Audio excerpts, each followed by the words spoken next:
Do you want to change your language in FL Studio? Don't worry, in this tutorial, we'll be learning how to change your language in FL Studio the simplest way. So first up, open FL Studio.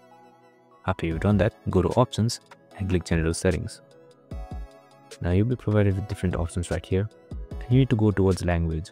Here you are provided with language and note names.